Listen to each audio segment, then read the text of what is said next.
Hi guys, welcome back. We're here again for another critical care nursing skills review. From the previous video, I presented to you the anatomy of the heart, how blood flows through the heart, and enumerated the hemodynamic monitoring goals, indications, and the building blocks of the hemodynamics. In this lesson, we're going to talk about the goal of hemodynamic monitoring, and I will try to discuss it to you as simple and shortest as possible. Alright, the ultimate goal of hemodynamic monitoring is adequate tissue perfusion. This is the end goal. In other words, we want our patients to receive the optimum oxygen that they need along with the nutrients and remove waste products of the body as a result of metabolism or as an end result of metabolism. But ultimately, the aim is to deliver oxygen to the body. Therefore, we want to monitor the delivery of oxygen that they must have for their well-being and survival. Okay, let's dissect the delivery of oxygen. And guess what? If you hate math, you will not going to like this. To determine the delivery of oxygen, we need to tackle some equations. However, not necessarily that you have to memorize these equations. So just relax. This is just to help you break down and easily understand the concept of hemodynamics in a fastest way.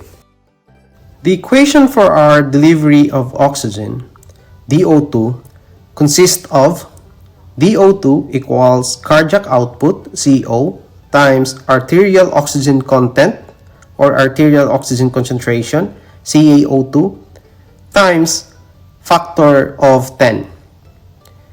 So therefore, the equation is DO2 equals CO times CaO2 times 10.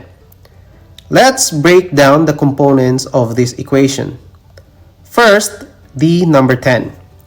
This number is just there as a constant factor to get the unit of our cardiac output and CaO2.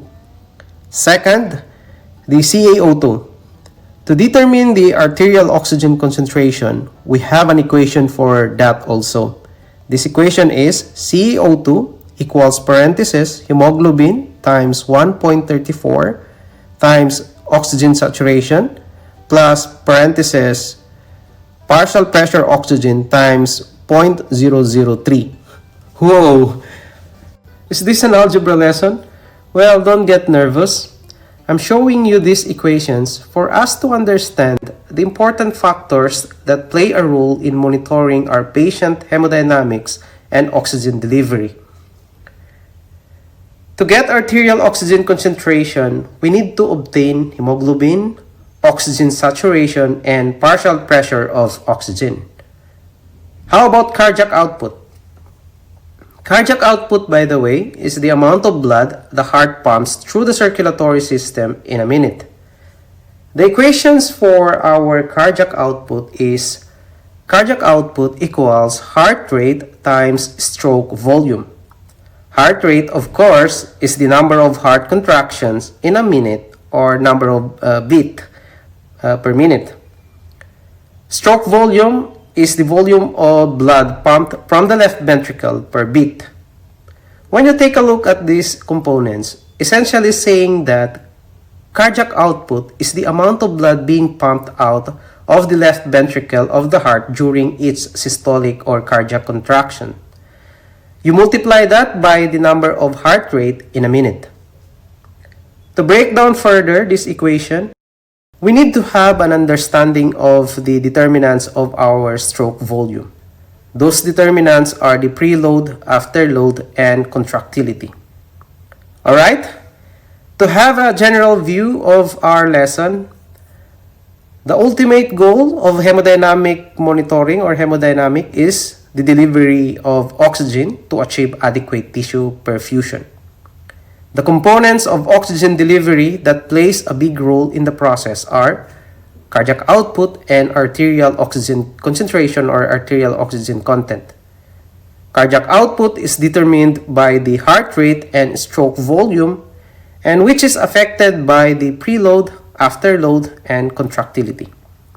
Arterial oxygen content is determined by the hemoglobin concentration, oxygen saturation, and partial pressure of oxygen.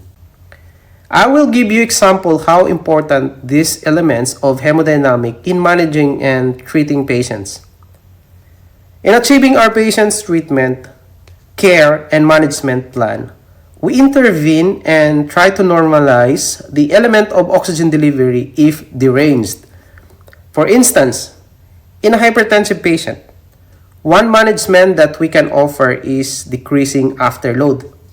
Afterload is the pressure that the heart must work against to eject blood during ventricular contraction.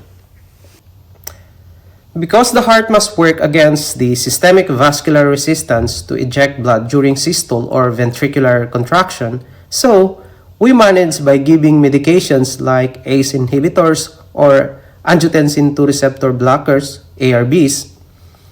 Medication from these categories achieve a reduction in afterload and consequently less myocardial workload, promoting vasodilation, as a result, decreasing blood pressure. Another simple example, in hypovolemia. In hypovolemia, there is an inadequate fluid volume to fill the heart. Therefore, there is a decrease in cardiac output. So, we need to give fluids. One more example, patient has anemia or decreased hemoglobin due to blood loss causing inadequate oxygen delivery. What we are doing usually is to give blood transfusion. Furthermore, a patient has low tissue perfusion due to desaturation. Then, we need to give an oxygen supplement. Alright, clearer than the sun or darker than the night?